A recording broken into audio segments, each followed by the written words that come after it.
White Oak Public Schools is a very small district in rural northeast Oklahoma. Enrollment has been dropping for several years, going from about 250 students down to only 50 this year. That is, unless you count the virtual students. It began changing in 2009 when the district partnered with K-12, an online school. Since then, students from around the state have transferred to White Oak schools to take part in online instruction. Total enrollment now stands at about 1,000, and nearly all of them are full-time virtual students.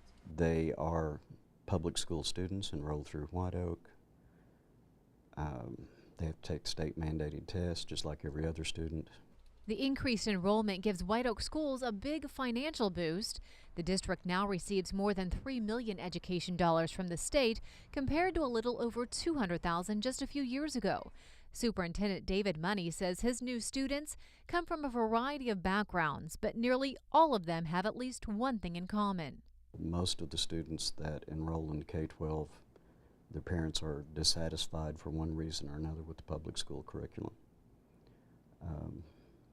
With the virtual learning, there's no bullying, no harassment,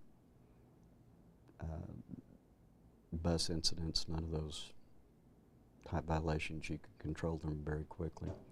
For Jeanette Exley, enrolling her 13 and 14-year-old sons in virtual school was an easy decision. She says her youngest was miserable in public school. He was bullied.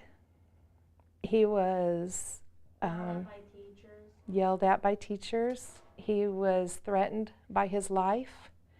He literally did not want to live. And by the end of 5th grade, he was flunking. Now she can work side by side with her sons to help them throughout the day. And any questions they have about their lessons are just an email away to a real state-certified teacher. It's the same, and yet it's very different.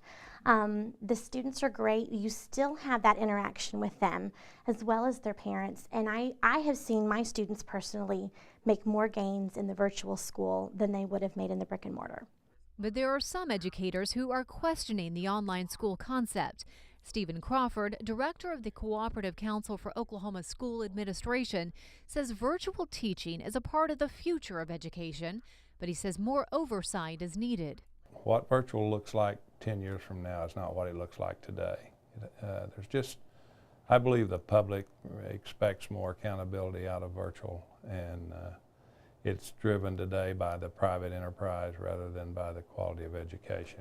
Crawford says today's online education is more about money than anything else.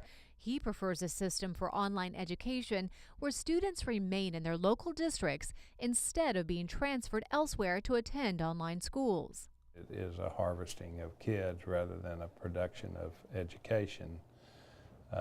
It has many pitfalls. The current system is not working very well for the masses. It's working for a few. White Oak Superintendent David Money says for his district the system is a good fit, but he knows change is necessary. Everybody is learning, including the State Department. They are in the process of reformulating their rules and regulations to oversee all of this because there's still issues that haven't been resolved.